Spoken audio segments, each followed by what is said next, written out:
Welcome back Lakshmi Institute. So நேற்று நம்ம கிளாஸில் வைரஸ்கள் பற்றி பார்த்துட்டு இருந்தோம். அதோடைய தொடர்ச்சி இந்த வகுப்பில் தொடர்ச்சியாக பார்க்கலாம்.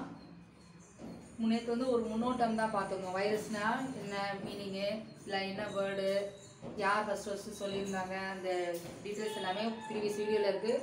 நீங்கள் போய்ட்டு ஒரு செகண்ட் வாட்ச் பண்ணுங்கள். இப்போ இன்றைக்கி நம்ம என்ன பார்க்க போகிறோம் அப்படின்னா, வைரஸ்களில் அளவு. சரிங்களா, கண்ணுக்கு தெரியாது. இதுதான் வந்து primitive nature or micro organism சொல்லியிருந்தோம். அப்போ இது எவ்வளோ சைஸ், ஒரு நார்மல் சைஸ், ஏன்னா டிஃப்ரெண்ட் கிளாசிஃபிகேஷன் பேஸ் பண்ணும்போது இல்லை டிஃப்ரெண்ட் டைப்ஸ் ஆஃப் வைரஸஸ் இருக்குது. ஒன்றுக்குமே நேனோமீட்டரோட சைஸு மாறும். சரிங்களா, ஸோ அதை வந்து ஒரு சிலது நமக்கு எக்ஸாம் பாயிண்ட் ஆஃப் வியூவில் அடிக்கடி கேட்கக்கூடியதுன்னு பார்த்தீங்கன்னா, ஒரு குறிப்பிட்ட ஒரு 4-5 வைரஸ் இருக்குது. சரிங்களா, அதை வந்து ஃபிக்ஸடாக நீங்கள் ஒரு பாக்ஸ் போட்டு, நான் அடுத்தது அதை போர்டில் எழுதி போடுறேன், அதை பாக்ஸ் போட்டு எழுதி வச்சுக்கோங்க. ஷேப்பு சைஸு ரொம்ப முக்கியம். அது வந்து ஒவ்வொரு எக்ஸாம், காம்படிட்டிவ் எக்ஸாம் வந்து நீட்டு மட்டும் கிடையாது, டிஎன்பிசியாக இருக்கட்டும், டிஆர்பியாக இருக்கட்டும், நம்ம சயின்ஸ் ரிலேட்டடாக வரக்கூடிய பயாலஜி, எஸ்பெஷலி பாட்னி ரிலேட்டடாக கேட்கக்கூடியதில் வைரஸ் ரிலேட்டடாக இந்த நேனோமீட்டர் சைஸு கேட்குறாங்க. சரிங்களா, 20 நேனோமீட்டர், 20 நேனோமீட்டர் முதல் 300 நேனோமீட்டர் விட்டம் கொண்டது. ஸோ வைரஸோடைய நார்மல் சைஸு. இதே 1 நேனோமீட்டர் அப்படின்னு எவ்வளோ சொல்லுவோம் அப்படின்னா, ஒரு நேனோமீட்டரோட சைஸ் இது கேட்டிருந்தாங்க ஒரு வாட்டி லோயர் கொஸ்டினில் டிஎன்பிசி இதில் கேட்டிருந்தாங்க.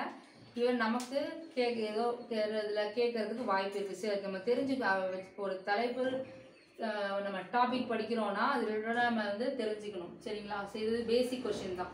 1 nanometre equal to 10 × -9 metre. Then bacteriophage.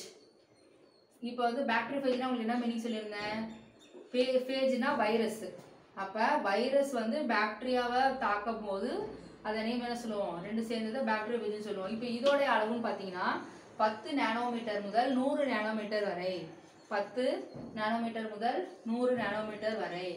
இப்போ அடுத்தது டிஎம்பி வைரஸோட, டொபாக்கோ மொசைக் வைரஸ்ன்னு சொல்லுவோம் இல்லையா, மொசைக், அதோடைய அளவு பார்த்தீங்கன்னா 300 × 20 நேனோமீட்டர்.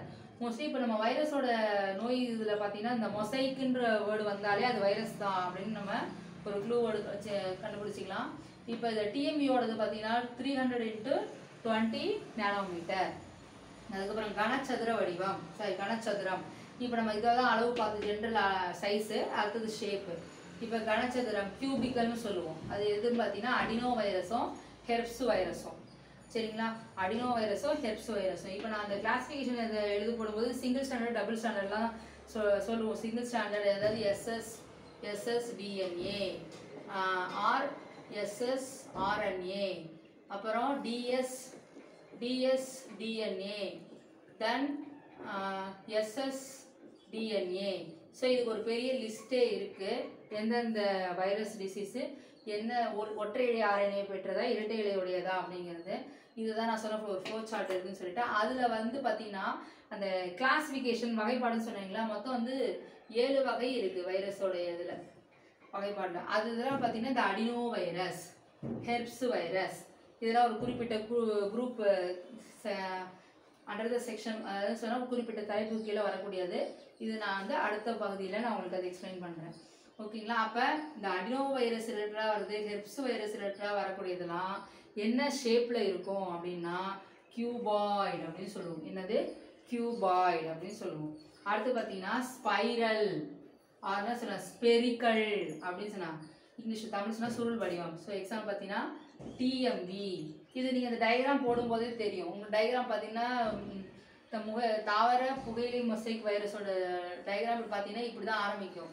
அதுக்கப்புறம் இதில் நம்ம ஷேப் பார்க்கும்போது இப்படி இந்த மாதிரி ஒரு கிரேப்ஸ் அப்படியே ஒரு கொத்தாக இருந்தால் எப்படி இருக்கும். Each one is said to be capsid and covered by protein coat. Capsid, each one is said to be capsid, and again all the closely related. So all this composed of a said to be capsomere.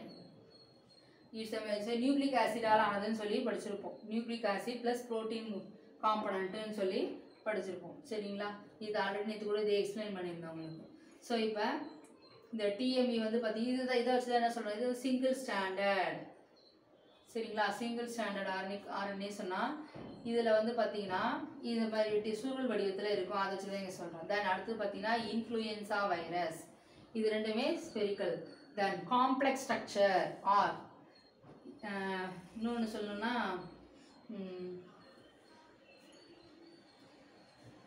Complex structure ஒன்று இல்லைன்னா அது இன்னொரு பேர் என்ன சொல்கிறான் அப்படின்னா இயல்பற்ற வடிவம். அதாவது அதோட ஷேப்பை மாற்றிக்கிட்டே இருக்கிறது. இன்னொன்று நம்ம அதுக்கு அது எக்ஸாக்டாக என்ன சொல்லுவோம் அப்படின்னா பிலியோமார்பிக். இந்த பிலியோமார்பிக்னு ஒரு வேர்டு இருக்குது.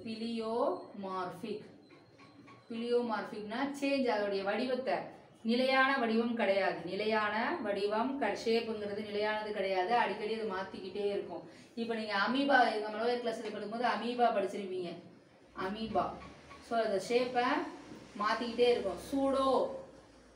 சூடோன்னு சொல்லுவாங்க. சூடோ பிளக்னு சொல்லுவாங்க. பொய்க்கால்கள் மூலமாக சூடோபோடியா. அது இருக்குது PSEUDO சூடோபோடியா. பொய்க்கால்கள் மூலமாக நகரக்கூடிய. சரி, இதை பிலியோமார்பிக்னு சொல்லுவோம். அதே மாதிரி பார்த்தீங்கன்னா இதுவும் ஷேப்பை வந்து சேஞ்சஸ் பண்ணிக்கிட்டே இருக்கும். ஃபார் எக்ஸாம்பிள் பார்த்தீங்கன்னா பாக்டீரியாஃபேஜ். தென் இதுக்குள்ள எக்ஸாம்பிள் வந்து வேக்சீனியா வைரஸ். இதுதான் வந்து ஷேப்பில் நமக்கு இம்பார்ட்டண்டாக கொடுத்துருக்காரு. சரிங்களா? அடுத்தது பார்த்தீங்கன்னா இப்போ நம்ம வைரஸோடைய கேரக்டர், நான் நேற்று ஒரு சில கேரக்டர் சொல்லியிருந்தேன். இப்போ நம்ம இதை நம்ம ஃபிக்ஸடாக வச்சுக்கணும். இதை வச்சு நம்ம ஏன் இது நம்ம இதில் திரும்ப ரீகால் பண்ணுறோன்னா நமக்கு இது வந்து அசஸ்அண்ட் ரீசன்லேயோ மெயினாக பார்த்தீங்கன்னா அசஸ்அண்ட் ரீசனில் நமக்கு இந்த ஸ்டேட்மெண்ட் கொஷினாக கேட்கலாம். சரிங்களா? இப்போ ஃபஸ்ட்டு பாயிண்ட், வைரஸ் வந்து லிவிங் அப்படின்னு சொல்கிறேன். அப்படின்னா என்னெல்லாம் இருக்கும்னா கண்டிப்பாக நியூக்ளிக் ஆசிட் இருக்கும். நியூக்ளிக் ஆசிட் அதாவது என்ன சொல்லுவோம்னா உட்கரு அமிலம். தென் அடுத்து பார்த்தீங்கன்னா புரோட்டீன். புரோட்டீன் அதாவது புரதம் தமிழ் சொல்லுவோம். புரதம் கொண்டிருத்தல். அடுத்தது திடீர் மாற்றம் அடையும் திறன். Sudden change it will be happen any time. எப்போ வேணாலும் ஒரு இயல்பாக அதோடைய ப்ராசஸில் இருக்கக்கூடியது எப்போ வேணாலும் சேஞ்சஸ் நடக்கலாம். சரிங்களா? அதாவது அதுக்கு இந்த உருமாறும் தன்மை இருக்குது. இப்போ நம்மளுடைய இதில் எப்படி இப்போ இந்த கொரோனா வைரஸ் சொல்லும்போது மருந்து கண்டுபிடிச்சதும் அதாவது மருந்து கண்டுபிடிக்கிறோம், அது வந்து ஃபில் பண்ணுறோம். ஆனால் அது வேறு ஒரு விதமாக மாற்று அடைந்து வேற ஒரு நேமில் திரும்ப ரிசம்பிள் ஆகுது. அது நேம் வேற ஒரு வெரைட்டி சொல்லுவாங்க. ஸோ இந்த மாதிரி ஒன்று அதோடைய நேச்சர் என்ன அது மாற்றிக்கிட்டே இருக்கும். அதான் வந்து அதால் அதை வந்து கில் பண்ண முடியாமல் இருக்கிறதுக்கு ரீசன். அதுதான் வந்து சடன் சேஞ்ச் அப்படின்னு சொல்லுவோம். ஸோ நம்ம இதோடைய அந்த மரபு பொருள் எது சொல்கிறோம்? RNA, இன்னொன்று பார்த்தீங்கன்னா DNA. RNA DNA ரெண்டுமே இருக்காது. ரெண்டுல ஏதாவது ஒன்று தான் இருக்கும். தென் உயிருள்ள செல்லுக்குள் பெருக்கமடையும் திறன். Inside of the host, inside of செல்லோடைய நேச்சர்லேயே பார்த்தீங்கன்னா இன்சைட் ஆஃப் ஹோஸ்ட் வந்து பார்த்தீங்கன்னா மல்டிப்ளிகேஷன் ப்ராசஸ் வந்து நடக்கும். அதை வச்சு நம்ம இது வந்து உயிருள்ளதுன்ற ஒரு காரணம் சொல்கிறாங்க. அடுத்தது அந்த ஹோஸ்ட் அந்த பார்ட்டிகல் இருக்கு இல்லைங்களா, அதுதான் என்ன பண்ணும்? டிசீஸை ஃபார்ம் பண்ணும். நோயை உண்டாக்கும் திறன் அப்படின்னு சொல்லுவோம். அடுத்தது உயிரற்ற பண்புகள். இப்போ நான் லிவிங் நேச்சருக்கு என்னென்ன ரீசன் சொல்லிட்டேன். இப்போ அடுத்தது உயிரற்ற பண்புகள் சொல்லும்போது இதில் பார்த்தீங்கன்னா கிறிஸ்டல் ஃபார்ம். எஸ்டர்டே கிளாஸில் கூட சொல்லியிருந்தேனே. கிறிஸ்டல் ஃபார்ம் சொன்னது யாரு ஞாபகம் இருக்குங்களா? So WM Stanley, STANLEY Stanley. அடுத்து பார்த்தீங்கன்னா வளர்ச்சிதை மாற்றம், மெட்டபாலிக் ஆக்டிவிட்டி இல்லைன்னு சொல்கிறாங்க. சரிங்களா? கேட்டபாலிசம் வளர்ச்சிதை மாற்றம் வந்து இதில் இல்லை. அடுத்தது ஹோஸ்ட் பார்த்தீங்கன்னா வெளிப்புறத்தில் செயல்பாடு இல்லை. அவுட் சைடு ஆஃப் ஹோஸ்ட் வந்து இன்ஆக்டிவாக இருக்குது. அப்புறம் முக்கியமான வேர்டு இதில் என்சைம் கிடையாது. வைரஸில் என்சைம் கிடையாது. இந்த டாபிக் மட்டும் இல்லை, நீங்கள் ஒவ்வொரு பார்ட்டுமே என்ன படிக்கிறீங்களோ அதில் எதெல்லாம் நெகட்டிவாக சொல்கிறாங்க இதில் வந்து இது இல்லை அப்படின்னு சொன்னால் இப்போ இந்த பார்ட் நாங்கள் என்சைம் வைரஸில் கிடையாது அப்படின்னு சொல்கிறோம். ஆனால் நோ என்சைம், அப்போ இது கண்டிப்பாக என்சைம் இல்லை. இந்தமாரி எந்த ஒரு தலைப்பில் நீங்கள் நெகட்டிவான பாயிண்ட்டை படிக்கிறீங்களோ அதை தனியாக நோட்ஸ் எடுத்து வச்சுக்கோங்க. ஓகேங்களா? ஸோ நோ மெட்டபாலிக் ஆக்டிவிட்டி, அதுமாரி மெட்டபாலிக் ஆக்டிவிட்டியும் இல்லை. இந்த பாயிண்ட்டும் நோட் பண்ணிக்கலாம். சரிங்களா? இப்போ சரிங்க மிஸ், வைரஸ் என்சைம் இல்லைன்னு சொல்லிட்டீங்க. Retro virus. நம்ம வந்து ஹெச்ஐவியும் வந்து என்னது வைரஸ் தான் படிக்கிறோம். ஹெச்ஐவி இருக்கு இல்லைங்களா, ஹெச்ஐவி ஹியூமன் இம்யூனோ வைரஸ். இப்போ இதில் பார்த்தீங்கன்னா reverse transcriptase. HIV reverse transcriptase. இப்போ மோஸ்ட்லி ஏஸ்ங்கிற கிரிப்டேஸ், ஏஸ்ங்கிற ப்ரொனவுன்சியேஷன் எண்டிங் வேர்டில் இருந்துச்சு அப்படின்னு சொன்னால் அதை என்சைம்னு சொல்லுவோம். அப்போ இது வந்து ஹெச்ஐவி ஒரு வைரஸ்ஸு. இதில் மட்டும் எப்படி அந்த வருது அப்படின்னா, இது மட்டும்தான் விதிவிலக்கு, எக்ஸப்ட் கேசஸ், அதாவது ஒரு சில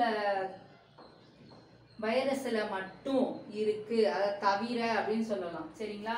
அப்போ என்சைம் இங்கே இருக்கு அப்படின்னு சொல்ல முடியுதா அப்படின்னா, இதில் மட்டும் இருக்கு எக்ஸப்ட் கேசஸ். ஆனால் ஜென்ரலாக பார்த்தா வேறு எதுலேயுமே ஜென்ரல் கேரக்டர்னு பார்த்தா என்சைம் கிடையாது. சரிங்களா? என்சைம் கிடையாது. ஸோ இதுக்கப்புறம் பார்த்தீங்கன்னா ஓரளவு நம்ம இதில் இருக்க அளவு என்னன்னு பார்த்துட்டோம், வடிவம் பார்த்துட்டோம். இதுக்கப்புறம் இப்போ என்னென்ன குரூப்ஸ் இருக்குது, 7 கிளாஸஸ் சொல்லியிருந்தோம் இல்லைங்களா? ஸோ அந்த 7 கிளாஸஸ் என்ன அப்படிங்கிறத அப்கமிங் கிளாஸஸில் நெக்ஸ்ட்டு கிளாஸஸில் அப்டேட் பண்ணுறோம். ஸோ கீப் ஆன் வாட்சிங், சப்ஸ்கிரைப்.